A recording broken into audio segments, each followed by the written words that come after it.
When people talk about classic westerns, two names come up more than any others: John Wayne and Randolph Scott. Both were symbols of a rugged America, tall, stoic men who lived by their own code. They carried guns on screen, faced danger without flinching, and shaped the cowboy myth that defined an era. But behind the scenes, there was a hatred so deep that it outlived them both. For decades, people whispered about it. Hollywood insiders knew something had poisoned what once seemed like friendship. Now, the truth about why Randolph Scott utterly despised John Wayne has finally come to light. If this kind of story touches your heart, if you're someone who cares about truth, responsibility, and speaking up for the voiceless, please like this video, subscribe to our channel, and share it with someone who should hear it. Let's get started. In the 1930s, Randolph Scott and John Wayne were climbing the same Hollywood ladder. Scott, a former soldier and Southern gentleman, had an air of refinement, the kind of man who'd hold a door open for a lady even on a dusty movie set. Wayne, on the other hand, was rough-edged, loud, and brash. He was still years away from becoming the Duke, but he already carried himself like he owned every room he walked into. They first met through the cowboy circuit, endless B-movies where they played sheriffs, outlaws, and ranchers.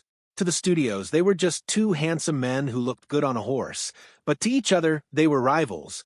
For a time, they actually lived together. The two shared a beach house in Santa Monica with a rotating crowd of Hollywood bachelors. It was a wild place, poker games, whiskey, and women coming and going like waves. Photos from that period show them laughing side by side, sunbathing between shoots, looking like brothers. But under the laughter was something simmering: competition. Both wanted the same thing: to be the ultimate Western star. And there was only room for one. Everything changed in 1939. Director John Ford was preparing a new Western stagecoach. The role of the Ringo Kid would become one of the most iconic in cinema history. At first, Ford wanted Randolph Scott. Scott had more experience, more gravitas, and in Ford's words, the face of a man who's already seen the end of the world. But John Wayne wanted that role desperately. He needed a hit. His career had been drifting after years of forgettable cowboy flicks. Stagecoach could save him. According to multiple accounts, Wayne lobbied hard, using every favor he could call in. And somehow, miraculously, the role went to him instead of Scott. Stagecoach made John Wayne a star overnight, and for Randolph Scott, it was a wound that never healed. Friends said Scott never spoke of it directly, but everyone around him knew. One producer recalled, he congratulated Wayne in public, but in private he couldn't hide the bitterness. He knew that was his part, the one that got stolen. From that day forward, their friendship was finished. When World War II came, both men faced another test, but not on screen. Randolph Scott, who had once served in the military, immediately supported the troops. He worked tirelessly to raise funds and even volunteered for training assignments. John Wayne, however, did not enlist. He stayed in Hollywood, continuing to make movies while others went off to fight. To many, that was understandable. He had a family to support and studios pressured him to stay. But to Scott, it was unforgivable. He played heroes on screen, one friend said, but when it came time to be one in real life, Randolph thought he ran away. From that moment, Scott's disgust for Wayne turned into something darker: moral contempt. He saw Wayne not just as a rival, but as a hypocrite who had betrayed everything the cowboy ideal stood for. After the war, the tension in Hollywood grew. The Red Scare swept through the industry, and loyalty became a weapon. John Wayne took a public stand against communism, heading the Motion Picture Alliance for the Preservation of American Ideals. He believed it was his duty to cleanse Hollywood of subversive elements. Randolph Scott kept quiet. He hated politics in general and thought actors had no business ruining each other's livelihoods. But silence, in those days, could be dangerous. One night, at a dinner party, a screenwriter whispered that Wayne had privately accused Scott of being soft on communism, an absurd claim, but one that carried weight in McCarthy's America. When Scott heard about it, he reportedly slammed his drink down and said, "That man's words are poison. He'll destroy anyone to make himself look like a patriot." It was no longer a feud, it was war. The 1950s should have been Randolph Scott's golden years. He starred in some of the most respected westerns of all time. Ride Lonesome, The Tall T, 7 Men from Now. His films were quieter, more introspective, even poetic. He played men haunted by age, regret, and lost honor. Critics began calling him the thinking man's cowboy. John Wayne, meanwhile, ruled the box office with big, loud pictures like The Searchers and Rio Bravo. He was America's idea of manhood, untouchable, indestructible, the embodiment of the frontier spirit. But behind closed doors, Wayne often mocked Scott's films as boring little art pieces. Scott fired back, saying Wayne's movies were parades of noise and ego. Their feuds spilled into studio politics. Producers forced to choose between them. Directors warned not to praise one in front of the other. One executive famously said, "You can work with Duke, or you can work with Randy. Never both."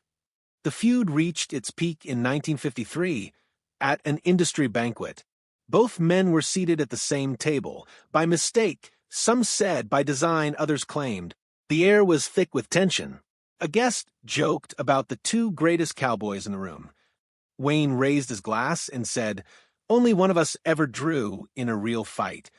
Scott stood up, and only one of us ever had the courage to fight one. Witnesses described a moment of silence, and then chaos. The two men nearly came to blows before security separated them. From that night forward, they never spoke again. The rest of the decade turned into a Cold War fought on film reels. When Wayne released The Searchers, Scott answered with 7 Men from Now, a smaller film, but critics hailed it as a masterpiece. When Wayne produced The Alamo, Scott turned down offers for political westerns entirely, saying he wouldn't make propaganda dressed as patriotism. The audience didn't know, but their rivalry shaped the very tone of American Western cinema. In a sense, Wayne represented America's arrogance, loud, self-assured, convinced of its own righteousness. Scott represented its conscience, quiet, moral, aware of the cost of violence. They never needed to speak again. Their films were their arguments. By the 1960s, both men were aging legends. The Western genre that made them famous was beginning to die. Wayne grew more political, endorsing conservative causes and surrounding himself with yes-men. Scott withdrew almost completely from the public eye, retiring after Ride the High Country in 1962, a film that many consider a quiet farewell to the Old West itself. Ironically, Ride the High Country told the story of two aging gunfighters, one corrupt, one noble, facing the end of their time. When asked about it years later, Scott said softly, "Every story has two men riding the same trail. One loses himself, the other finds peace."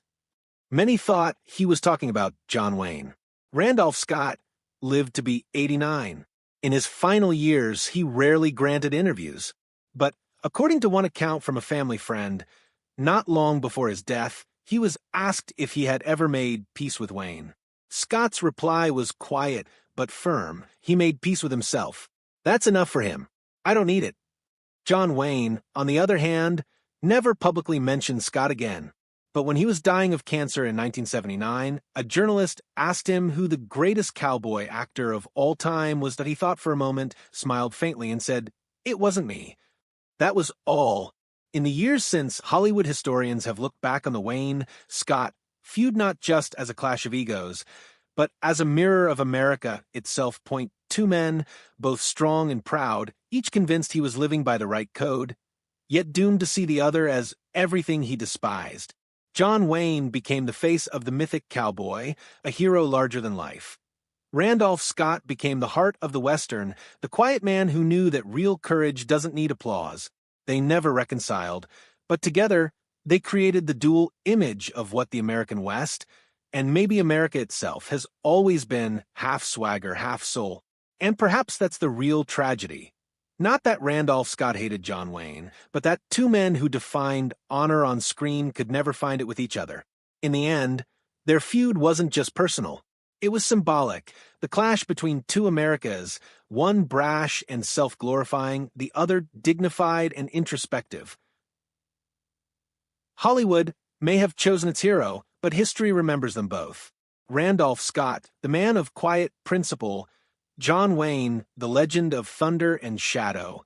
and between them, a silence that still echoes across the silver plains of memory.